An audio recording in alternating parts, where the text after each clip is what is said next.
80 mètres sous terre, dans l'obscurité totale d'une grotte du sud de la France, Véronique Borel s'apprête à repousser les limites de la science. Son défi, vivre 111 jours coupés du monde, sans soleil bien sûr, et surtout sans instruments qui lui permettent de se situer dans le temps. Pas de montre, pas de réveil. L'idée, c'est de comprendre les mystères de notre horloge biologique, la fameuse chronobiologie. Mais ce que les scientifiques n'avaient pas prévu, c'est que le véritable danger ne venait pas des conditions extrêmes de la grotte, le froid ou l'humidité constante. Ce n'était pas un danger physique qu'ils n'ont pas vu venir, mais plutôt un danger invisible, qui va avoir des répercussions irrémédiables. Si la spéléologue ressortira bien de ce gouffre en bonne santé, elle n'en reviendra, comme elle le dit elle-même, jamais vraiment. 18 mois plus tard, le verdict tombera, brutal et définitif, laissant une question qui va hanter la communauté scientifique et les proches de Véronique. La grotte a-t-elle ouvert une porte dans l'esprit de la spéléologue qu'il aurait mieux fallu laisser fermer ?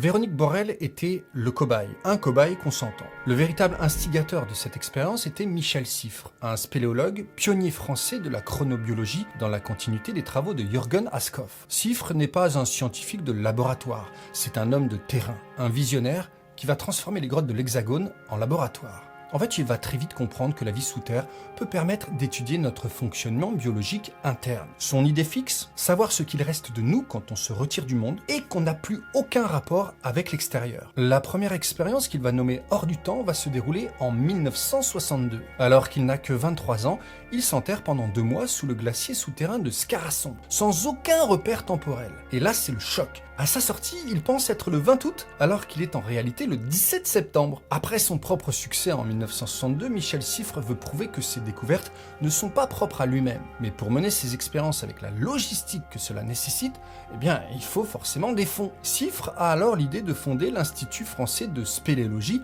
l'année même de sa première grande expérience hors du temps dans le glacier de Scarasson. C'est via cet organisme que Siffre peut obtenir des financements. En 1964, Antoine Seigny, un ami spéléologue de 35 ans, est installé dans la grotte de la Cigalaire. Et Josiane Laure est installée dans une grotte à proximité. L'objectif, c'est d'observer si un homme et une femme réagissent de la même manière à l'absence de temps. Laure, elle, va remonter au bout de 88 jours. C'est à l'époque le record mondial féminin d'isolement souterrain. C'est elle qui prouve que les femmes sont tout aussi capables, voire plus stables psychologiquement, de supporter l'isolement prolongé. Elle ressort dans un état psychologique jugé très satisfaisant. Puis c'est au tour de Seigny de remonter au bout de 126 jours. Record mondial également. Les observations révèlent un phénomène incroyable chez Laure et Seigny et vont intéresser au plus haut point l'armée française et même la NASA. Au bout de quelques semaines, les rythmes d'Antoine et de Josiane ont complètement déraillé. Sans qu'ils s'en rendent compte, les journées se sont allongées de manière spectaculaire. Seigny finit par adopter naturellement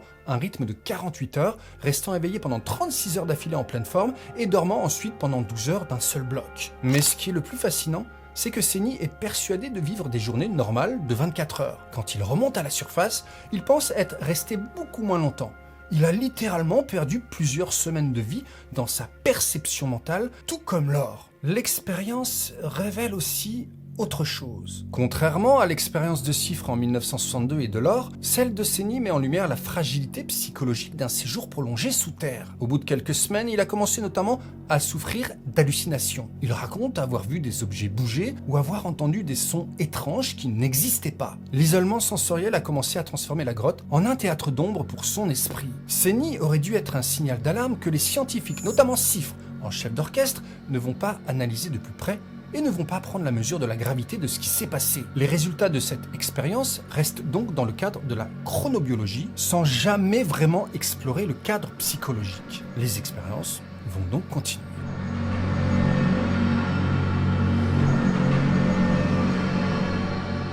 Dix ans après sa descente, Siffre ne cherche plus seulement à prouver l'existence d'une horloge interne qui s'adapte au rythme environnemental ou plutôt à l'absence de rythme de l'environnement. Cette fois, il veut atteindre un point de rupture. Il veut savoir si, soumis à un long changement, le corps tient dans la durée. Financé par la NASA qui s'inquiète de la santé mentale des futurs astronautes envoyés vers Mars, Siffre s'envole pour le Texas. Sa destination, Midnight Cave. Alors là, le décor change radicalement. La grotte est profonde et très isolée géographiquement. Sifre y installe un campement de toile à l'intérieur d'une vaste salle souterraine. Aux glaces de Scarasson succède une chaleur étouffante et une humidité de presque 100%.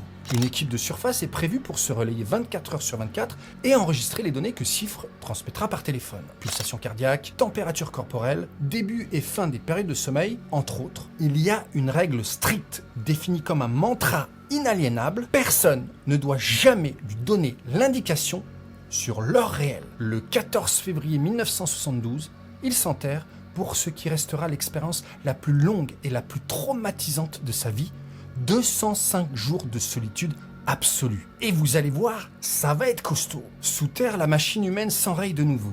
Sifre bascule lui aussi dans des cycles de 48 heures. Mais le véritable ennemi n'est pas biologique, il est psychologique. Alors qu'il avait vécu son premier internement en 1962 comme une lettre à la poste, cette tentative va être pour lui beaucoup plus éprouvante. Après le 3e mois, Sifre sombre dans une dépression profonde.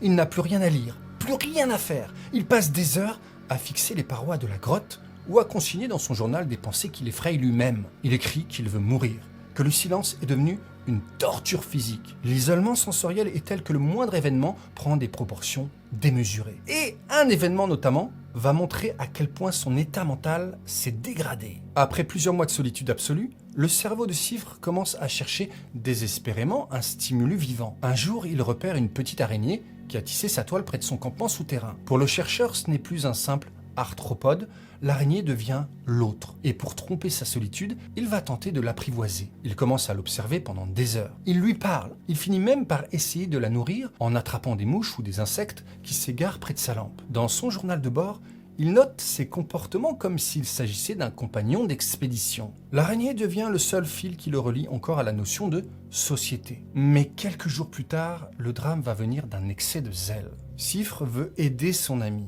En tentant de lui apporter une proie et en voulant déplacer un objet pour mieux l'observer, il fait un geste brusque et il écrase l'araignée.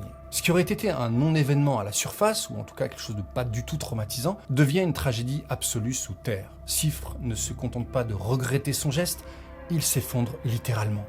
Il est pris d'une crise de larmes, de spasmes et d'angoisse incontrôlable qui dure des heures. La crise de l'araignée illustre ce que les chercheurs ont appelé la faim sensorielle.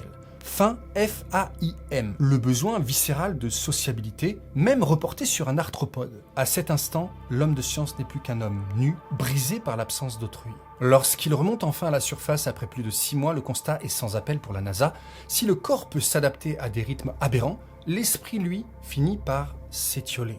Sifre sort de Midnight Cave, vieilli, hanté par des trous de mémoire massifs, avec la certitude intime qu'il a frôlé un point de non-retour. Si un homme de la trempe de Michel Sifre a pu sombrer dans une détresse totale pour la perte d'une simple araignée, comment pouvait-il imaginer qu'une jeune femme, seule face à 111 jours de néant, ressortirait indemne d'un tel face-à-face avec elle-même? Car malgré ce traumatisme personnel, Sifre, le maître du temps, n'en a pas fini avec les expériences souterraines. Il lui reste une dernière grande étude à mener, une dernière frontière à franchir. Mais cette fois, ce n'est pas lui qui va descendre.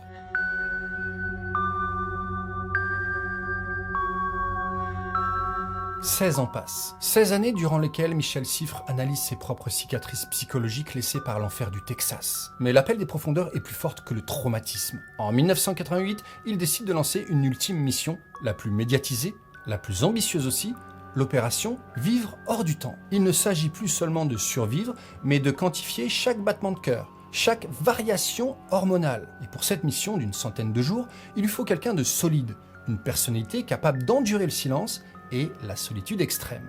Et surtout, il veut une femme pour étudier les cycles hormonaux. Il se tourne naturellement vers le milieu qu'il connaît le mieux, la spéléologie. Et un nom apparaît comme une évidence, Véronique Borel. Véronique, c'est pas une débutante. C'est une spéléologue chevronnée déjà connue pour son endurance et son sérieux. Elle s'est plongée dans les siphons. Elle fait partie de cette élite qui n'a pas peur du noir ni de l'effort physique. Passionnée, déterminée, elle voit dans cette expérience l'opportunité de sa vie, une quête de soi, autant qu'une contribution à la science. Sifre voit en elle le sujet idéal. Physiquement, elle est en excellente santé. Techniquement, elle sait gérer le matériel spéléo. Psychologiquement, elle dégage une force et une détermination qui rassure le scientifique. Mais en coulisses, le portrait est plus nuancé.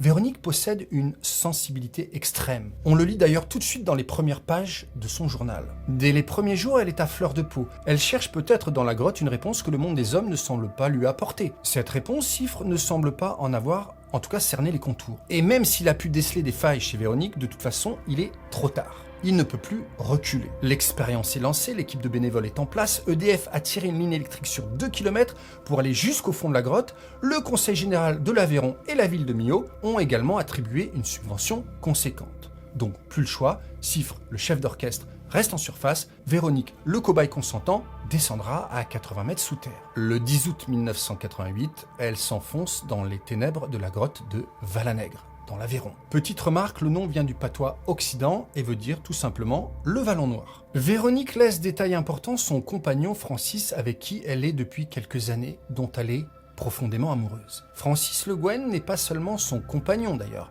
il est aussi son alter ego dans l'aventure. Spéléologue de renom, plongeur et futur présentateur de l'émission Carnet d'expédition, il partage avec elle cette passion dévorante pour l'exploration. Elle cite dans son journal « Je disparais aux yeux de la foule massée devant la tente laboratoire de la surface. Le compte à rebours vient de commencer. Francis passe une dernière nuit souterraine avec moi. » Francis a donc une place très importante dans cette aventure, mais surtout dans le cœur de Véronique. Il quitte la grotte et Véronique est maintenant seule. Elle ne sait pas qu'elle vient de signer un pacte avec le silence qui finira par l'engloutir.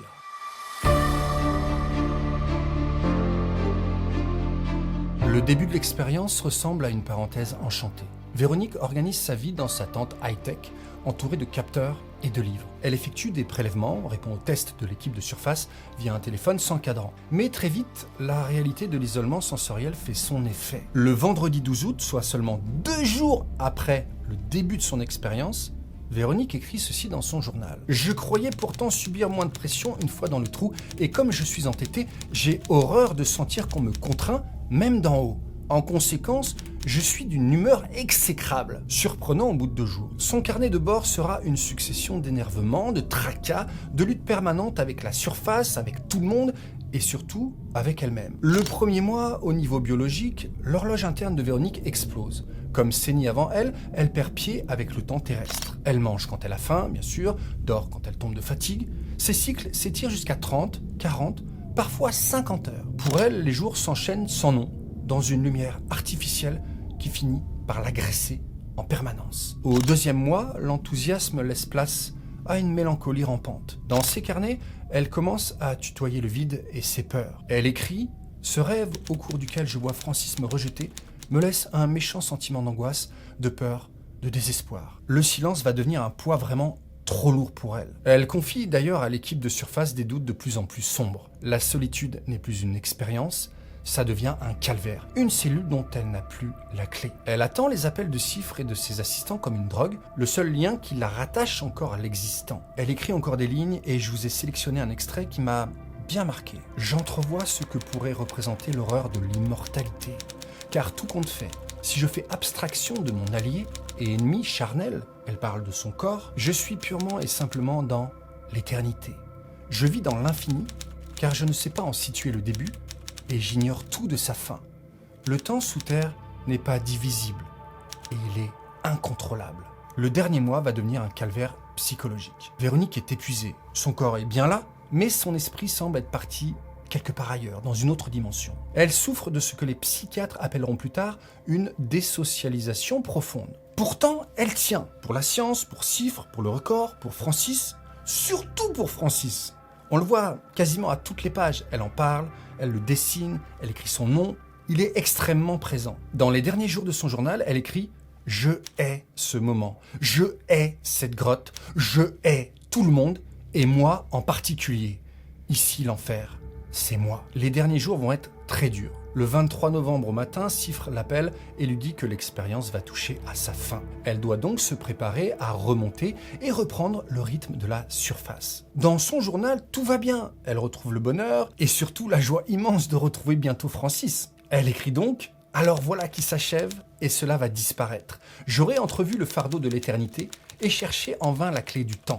Celle que l'on tourne à son gré pour accélérer ou ralentir les émotions. Voilà une partie de ma vie qui vient de passer. et elle écrit une deuxième fois « passer », le verbe. Le 30 novembre 1988, elle remonte enfin à la surface. 111 jours. Le record est battu. Les journalistes sont nombreux. Devant les caméras de télévision, elle apparaît livide, les yeux cachés derrière d'épaisses lunettes noires pour protéger donc du coup ses rétines de la lumière du jour qu'elle n'a pas vue depuis près de 4 mois. Elle sourit, mais son regard semble ailleurs, perdu peut-être encore dans les ombres de la cavité de Val-à-Nègre.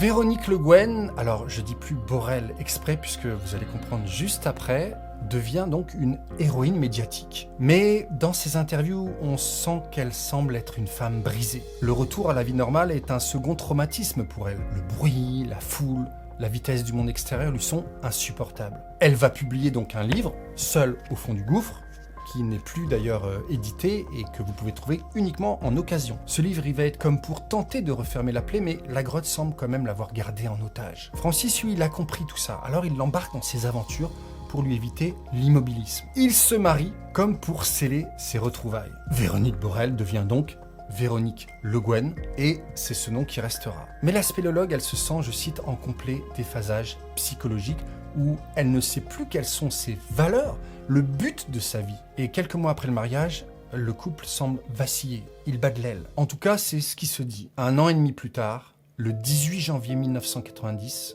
Véronique est retrouvée sans vie dans sa voiture, garée rue du Pré-Saint-Gervais, dans le 19e arrondissement de Paris. Elle a absorbé une dose massive de médicaments. Le monde de la spéléologie est bien sûr sous le choc. Michel Siffre en premier. Il est immédiatement cité dans la presse de l'époque qui l'accuse d'avoir minimisé les impacts psychologiques de l'expérience. La question terrible commence alors à circuler dans la communauté scientifique. Le séjour de 111 jours a-t-il été l'élément déclencheur? La privation sensorielle prolongée a-t-elle durablement altéré les neurotransmetteurs de son cerveau, la condamnant à une dépression que rien ne pouvait soigner?